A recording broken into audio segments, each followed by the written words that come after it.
पहला प्रश्न, आपने स्त्री के लिए प्रेम और पुरुष के लिए ध्यान का मार्ग बताया।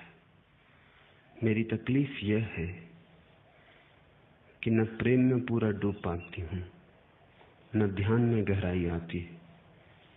कृपया बताएं मेरे लिए मार्ग क्या है। धर्म ज्योति ने पूछा है।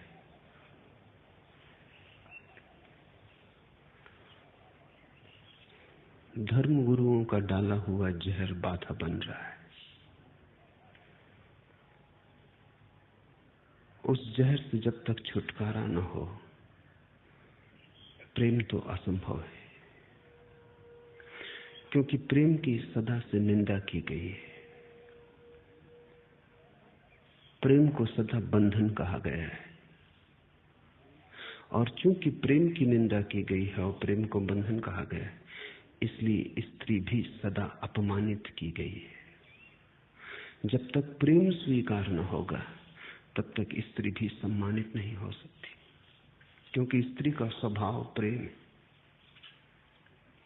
और बड़े आश्चर्य की बात यह है कि स्त्रियां जितना धर्म गुरुओं से प्रभावित होती हैं, उतना कोई भी नहीं होता, और उनकी जड़ पर ही वो कुठाराघात किए चले जाते हैं। लेकिन एक बार तुम्हारे मन में जहर फैल जाए और ऐसा ख्याल आ जाए कि प्रेम बंधन है, तो तुमने पुरुष की भाषा सीख ली और हृदय तुम्हारा स्त्री का है, तब तुम अड़चन में पड़ो। स्वाभाविक है।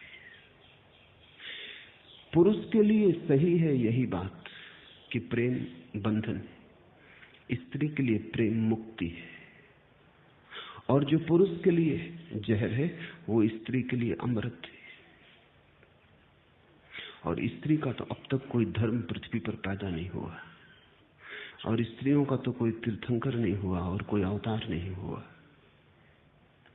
इसलिए स्त्री के हृदय की बात को किसी ने प्रकट भी नहीं किया, सारे धर्म पुरुषों के। और स्वभावतः पुरुष ने अपने दृष्टिकोण को रखा है। वो पुरुष के लिए बिल्कुल सही है। पुरुष जैसे ही प्रेम में पड़ता है, वैसे ही बंधन खड़े हो जाते हैं, क्योंकि पुरुष का अहंकार प्रेम में बंधन देखता है। पूरा डूब तो नहीं पाता, डूब जाए तो प्रेम मुक्ति हो जाए, तो प्रेम मोक्ष हो जाए। डूब तो नहीं पाता, मजबूरी में, बेबसी में झुकता है, लेकिन भीतर अहंकार पीड़ा पाता है और सदा लगता है ये तो कारागृह हो गया, इससे कैसे छूटूं। स्त्री के लिए प्रेम बंधन नहीं मालूम होता, क्योंकि स्त्री पूरी ही झुक जाती है। समर्पण उसका स्वभाव है। कोई अहंकार पीछे नहीं बचता, तो बंधेगा कौन? जो बंध सकता था वो तो प्रेम में गिर ही गया। पुरुष कभी झुक नहीं पाता,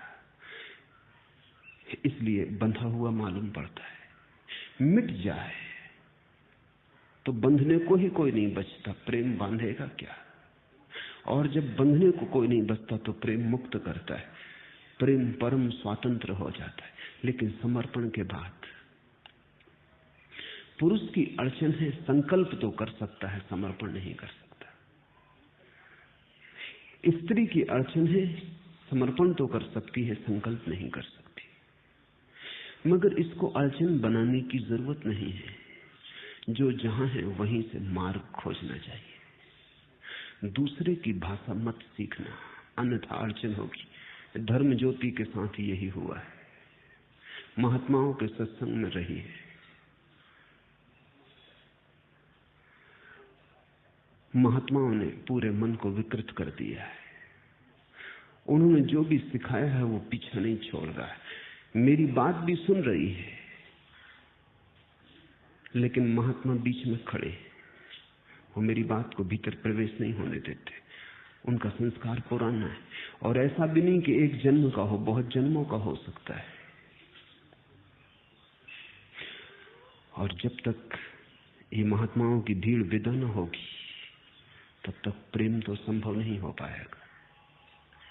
और प्रेम भी कहीं चुल्लू चुल्लू किया जाता है, थोड़ा थोड़ा किया जाता है, प्रेम तो बाढ़ है। प्रेम तो कोई हिसाब किताब नहीं रखता, वहां कोई गणित नहीं है। प्रेम तो तुम पूरे डूब जाओ तो ही है, नहीं तो नहीं। लेकिन प्रेम शब्द में ही घबराहट मालूम होती। सदियों सदियों के संस्कार है। तो जब मैं तुमसे प्रेम की बात करता हूं तब भी तुम समझते हो ऐसा नहीं है, तब भी बात तुम तक पहुंच जाती है ऐसा नहीं। पुरुषों तक न पहुंचे कोई अड़चन नहीं, क्योंकि ध्यान से उनके लिए सुविधा है, प्रेम से ज्यादा सुविधा है उनके लिए ध्यान के द्वारा।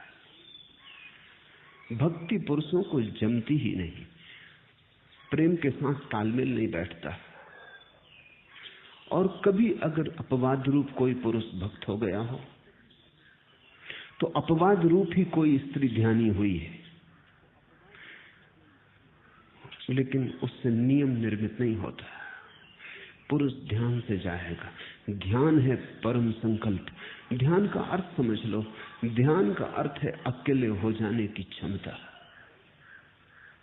दूसरे पर कोई निर्भरता न रह जाए, दूसरे का ख्याल भी विस्मृत हो जाए। सभी ख्याल दूसरे के, ख्याल मात्र पर का है। जब पर का कोई विचार न रह जाए तो स्व शेष रह जाता है,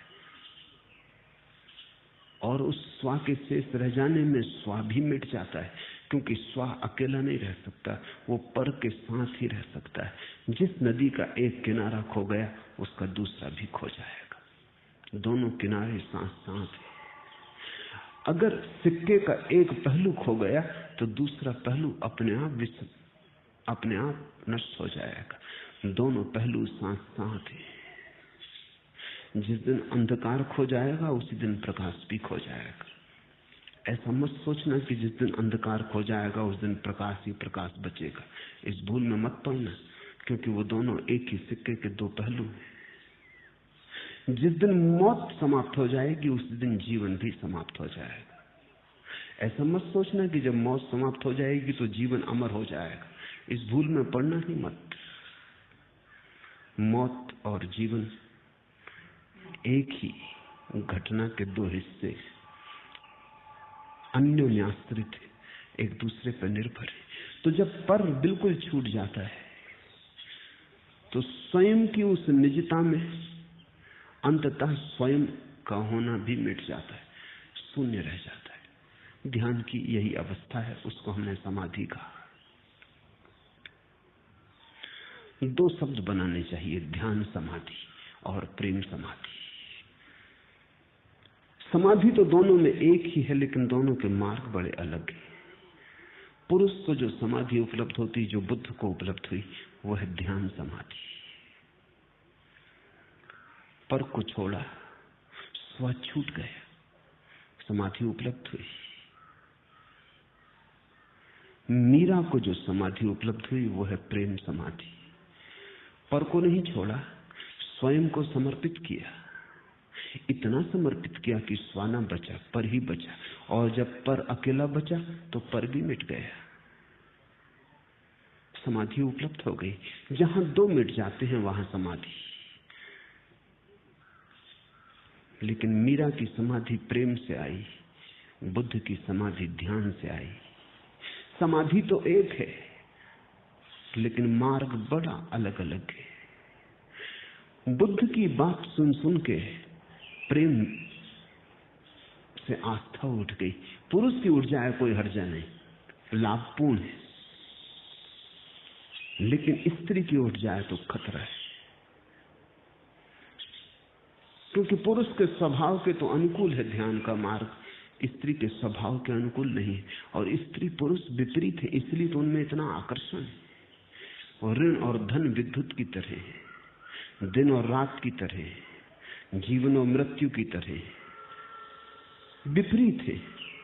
और इसलिए तो इतना आकर्षण है। विपरीत में ही आकर्षण होता है, समान में तो विकर्षण हो जाता है, समान से तो ऊब हो जाती है, विपरीत में खोज और जिज्ञासा जारी रहती। अच्छा है कि पुरुष और स्त्री विपरीत, अन्यथा संसार में सब रस खो जाए। स्त्री और पुरुष जितने विपरीत हों उतना ही सुखद है। जितना उनके बीच फासला हो, जितना दोनों के बीच दूरी हो, और दोनों जितने एक दूसरे से भिन्न हो, उतना ही उनके बीच संबंध की गरिमा निर्मित होगी, संबंध के शिखर निर्मित होंगे। मनुष्य ने अपने अतीत में स्त्री और पुरुष को जितना भिन्न बन सके बनाने की कोशिश की थी, इसलिए प्रेम की बड़ी अनूठी घटनाएं घटी। पश्चिम में आधुनिक युग में स्त्री और पुरुष को पास लाने की चेष्टा की गई। प्रेम समाप्त हुआ जा रहा है क्योंकि स्त्री पुरुष करीब करीब समान मालूम होने लगे। स्त्री पुरुष समान होने चाहिए न्याय की दृष्टि में, समान नहीं होने चाहिए स्वभाव की दृष्टि से। बड़े असमान है, बड़े भिन्न है। असमान का यह अर्थ नहीं कि स्त्री पुरुष से नीची है या पुरुष स्त्री से ऊंचा है। असमान का अर्थ कि दोनों बड़े भिन्न है, जैसे रात और दिन, रोशनी और अंधेरा, इतना ही फासला है। कानून उनको समान माने, लेकिन मनोविज्ञान उन्हें समान नहीं कह सकता। और अगर समान बनाने की चेष्टा की गई तो जितने स्त्री पुरुष समान होते जाएंगे उतना ही स्त्री पुरुष जैसी हो जाएगी, पुरुष स्त्री जैसा हो जाएगा। उन दोनों के बीच का आकर्षण खो जाएगा।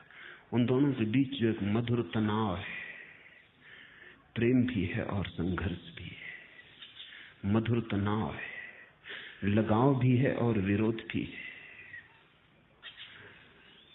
कभी फूल भी खिलते हैं, कभी कांटे भी चुभ जाते हैं, पास भी आते हैं, दूर भी हटते हैं, निमंत्रण भी है, अस्वीकार भी है।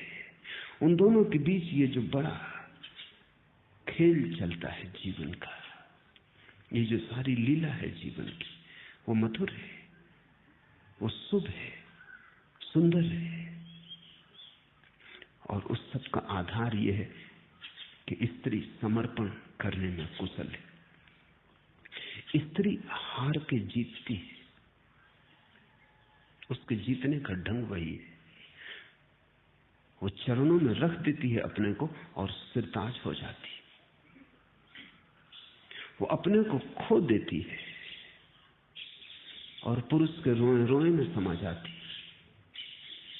इसी से पुरुष घबराता है, क्योंकि पुरुष जानता है उसका समर्पण खतरनाक है। उसके समर्पण में ही बंधन पैदा हो जाता है।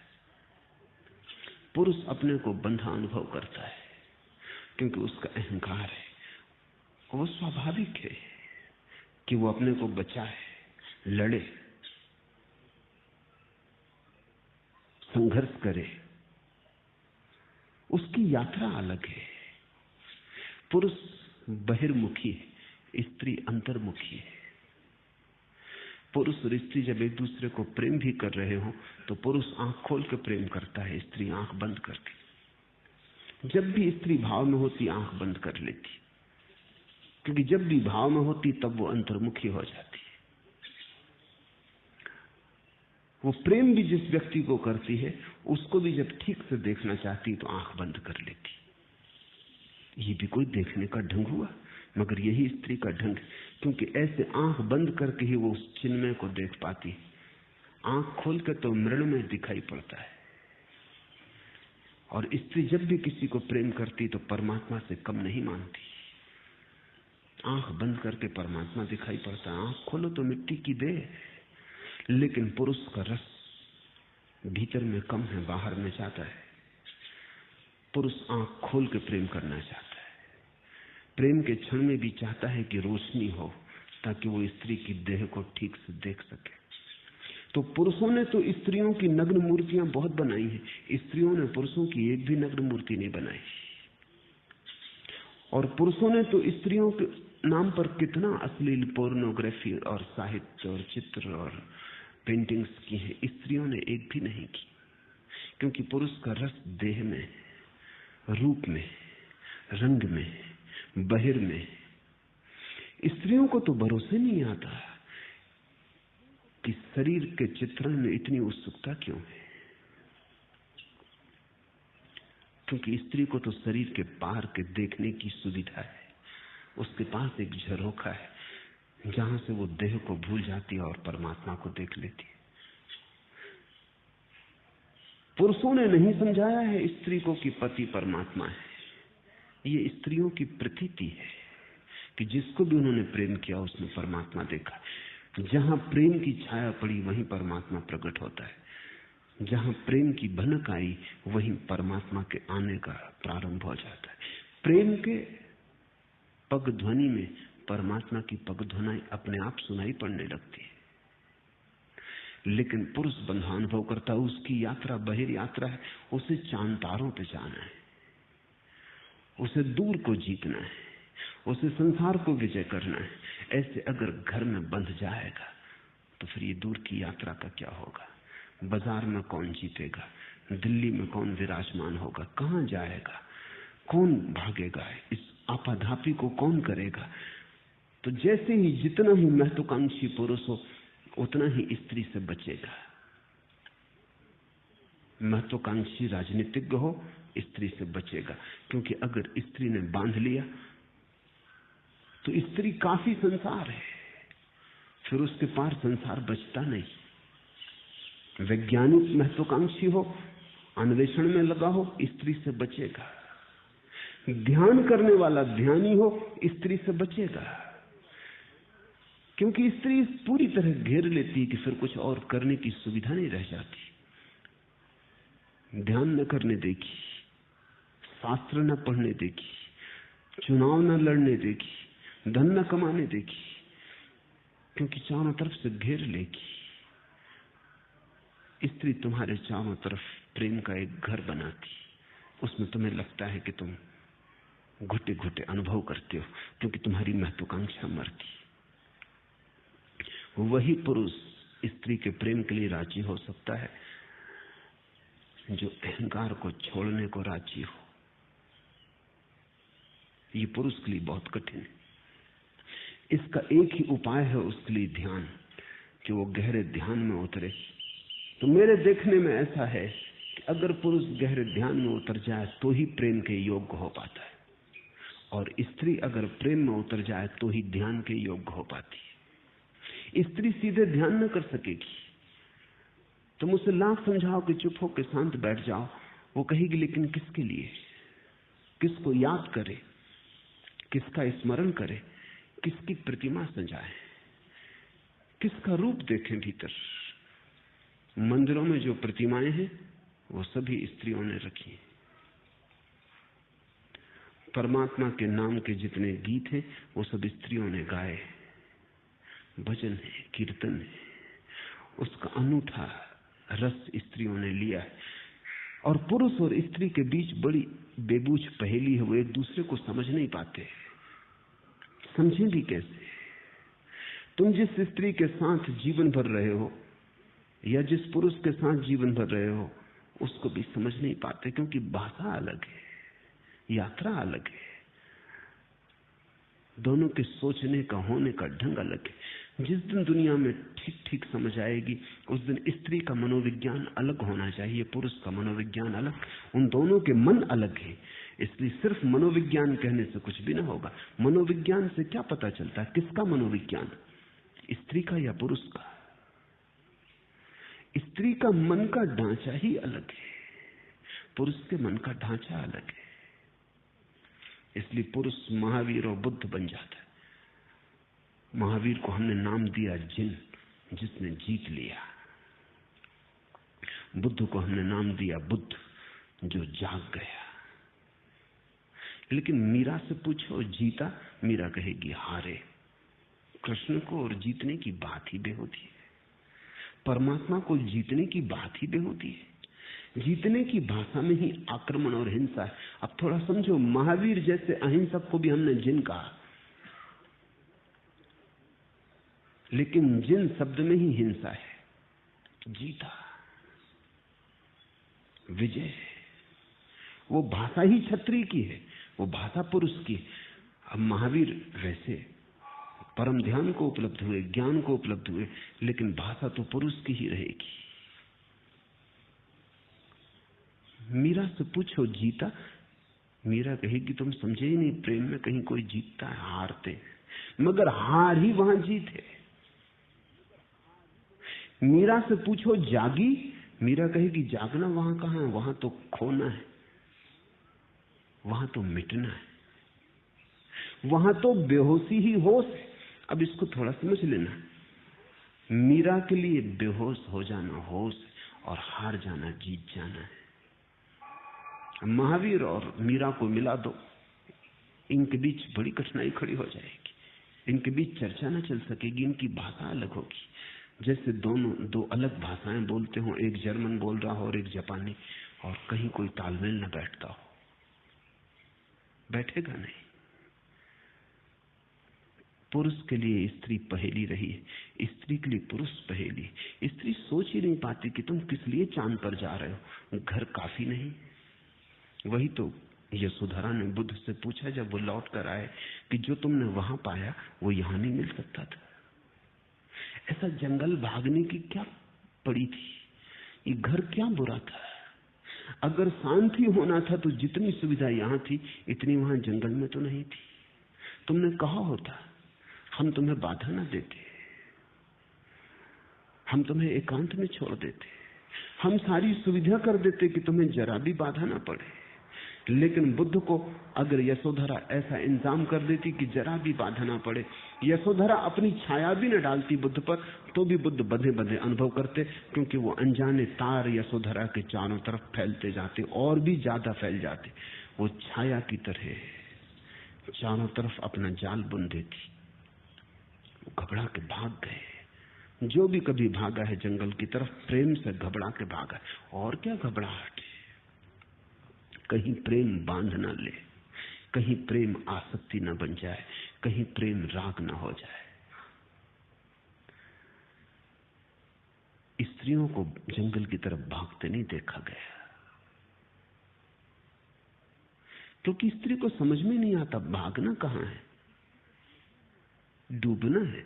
डूबना यही हो सकता है। और स्त्री ने बहुत चिंता नहीं की परमात्मा की जो आकाश में, उसने तो उसी परमात्मा की चिंता की जो निकट और पास है। स्त्री को रस नहीं मालूम होता कि चीन में क्या हो रहा है, उसका रस होता है पड़ोसी के घर में क्या हो रहा है, पास। तुम्हें कई दफे लगता भी है पति को कि भी क्या फिजूल की बातों में पड़ी कि पड़ोसी की पत्नी किसी के साथ चली गई, कि पड़ोसी के घर बच्चा पैदा हुआ, कि पड़ोसी नई कार खरीद लाया, ये भी क्या फिजूल की बातें हैं। वियतनाम है, इजराइल है, बड़े सवाल दुनिया के सामने है। तू ना समझ, पड़ोसी के घर बच्चा हुआ, ये भी कोई बात है। लाखों लोग मर रहे हैं युद्ध में, जिसे एक बच्चे के होने से क्या होता है। स्त्री को समझ में नहीं आता कि तुम पड़ोसी के घर बच्चा पैदा होता है, इतनी बड़ी घटना घटती है, एक नया जीवन अवतीर्ण हुआ, कि पड़ोसी की पत्नी किसी के साथ चली गई, एक नए प्रेम का आविर्भाव हुआ। तुम्हें इसका कुछ रस ही नहीं। इजराइल से लेना देना क्या है, इजराइल से फासला इतना है कि स्त्री के मन पर उसका कोई अंकुरण नहीं होता, कोई छाप नहीं पड़ती, दूरी इतनी है। स्त्री परमात्मा जो बहुत दूर है आकाश में, उसमें उत्सुक नहीं। परमात्मा जो बहुत पास है, बेटे में है, पति में है, परिवार में है, पड़ोसी में है, उसमें उसका रस है। क्योंकि दूर जाने में उसकी आकांक्षा नहीं है, यही डूब जाना है। और जिसे डूबना है वो कहीं भी डूब सकता है, लेकिन जिसे जीतना है वो हर कहीं नहीं जीत सकता। जीतने के लिए तो इंतजाम करना पड़ेगा युद्ध का, जीतने के लिए तो संघर्ष की व्यवस्था करनी पड़ेगी। हारने के लिए थोड़ी कोई व्यवस्था करनी पड़ती, जीतने के लिए व्यवस्था करनी पड़ती। हारना तो कभी भी हो सकता है निहत्ते, उसके लिए कोई शस्त्रों का थोड़ी आयोजन करना पड़ेगा, सेनाएं थोड़ी इकट्ठी करनी पड़ेंगी। हारना तो अभी हो सकता है जैसे हो तुम वैसे ही, लेकिन जीतने के लिए तो बड़ा उपाय करना पड़ता है, फिर भी पक्का नहीं कि जीत पाओगे। तो महावीर के जीवन में बड़ा आयोजन है, वो विजय की यात्रा है। मीरा के जीवन में कोई भी आयोजन नहीं है। वो जहां थी वहीं नाचने लगी, वो जहां थी वहीं दीवानी हो गई। महावीर को होश साधना है, मीरा को बेहोशी साधनी है। तो ये धर्म ज्योति की तकलीफ में समझता हूं, साधुओं ने बिगाड़ा, और वो महात्मा अभी भी इसके चित्त पर भारी है। ये मेरे पास भी आ गई है तो भी आ नहीं पाई। संस्कार इसके वहीं जड़ता के, इसलिए प्रेम मुश्किल है, और ध्यान तो स्त्री को मुश्किल होता ही है। जब प्रेम ही ना हो पाएगा तो ध्यान तो हो ही ना सकेगा। प्रेम से ही ध्यान की तरफ जाने का रास्ता है। बेहोशी से ही होश सधेगा, हार से ही विजय मिलेगी। तो जितने जल्दी हो सके उतने जल्दी जो जहर के संस्कार दिए गए हैं उनको छोड़ दो, उनको हटाओ। इन संस्कारों के कारण तुम ठीक से स्त्री ही ना हो पाओगी, तुम्हारा हृदय प्रमुदित ना होगा, तुम खिल ना पाओगी। ध्यान रखो, अगर प्रेम ही न सधा तो ध्यान तो कैसे सधेगा। प्रेम को ही साध लो तो ध्यान भी सध जाएगा। प्रेम की ही अन्यतम गहराई में ध्यान का फूल खिलेगा। वही स्त्री के लिए मार्ग है। हाँ, कुछ कभी कभी अपवाद स्वरूप कुछ स्त्रियों ने ध्यान भी साधा है, लेकिन अपवाद को मैं नियम नहीं बनाता। कश्मीर में एक स्त्री हुई लल्ला, उसकी महावीर से बैठ जाती बात। वो महावीर जैसी ही नग्न रही, कोई दूसरी स्त्री पूरी पृथ्वी पर नहीं रही। जैसे महावीर नग्न रहे ऐसी ही लल्ला भी नग्न रही। अकेली ही स्त्री है वो पूरे मनुष्य जाति के इतिहास में जो जंगल की तरफ भागी और नग्न हो गई। कश्मीर में उसका बड़ा आदर है। कश्मीरी कहते हैं हम दो ही शब्द जानते हैं, अल्लाह और लल्ला। मगर लल्ला स्त्रियों की प्रतिनिधि नहीं है, वो अपवाद है। ऐसे ही चैतन्य हुए पुरुषों में वो अपवाद है, वो पुरुषों के प्रतीक नहीं है। प्रतीक तो महावीर ही है। चैतन्य नाचे स्त्रियों जैसे, भक्ति विभोर, ठीक है, लेकिन उनसे नियम नहीं बनते। और हमेशा ध्यान रखना, नियम से चलने की कोशिश करना। और जो अपवाद है वो पूछने ना आएगा, जो नियम है वही पूछने आया है। अपवाद जो है वो तो पूछते ही नहीं। अपवाद अगर धर्म ज्योति होती तो ध्यान सधने लगता। अपवाद नहीं है तो स्त्री गलत बातों के प्रभाव में पड़ गई। पुरुषों का जहर सिर पर हावी हो गया है। अब वो बाधा डाल रहा है, वो प्रेम नहीं करने देता। और जितना ये ध्यान करने की कोशिश करती है वो झूठी है। ये कोशिश सिर्फ प्रेम से बचने के लिए करती है।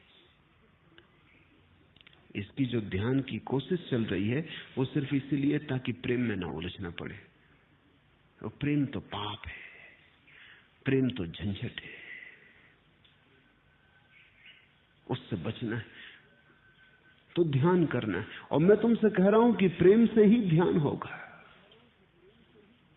और तुम प्रेम से बचने को ध्यान करने चलोगी, कठिनाई हो जाएगी, अधर्म में अटक जाओगी, त्रिशंकु की दशा हो जाएगी। और देर नहीं लगती, अगर समझ में बात आ जाए तो एक क्षण में छोड़ा जा सकता है सब कचरा। क्योंकि कचरा कचरा ही है, वो कभी स्वभाव नहीं बनता। भीतर तो स्वच्छ स्त्री मौजूद है, महात्माओं से बिगाड़ नहीं सकते।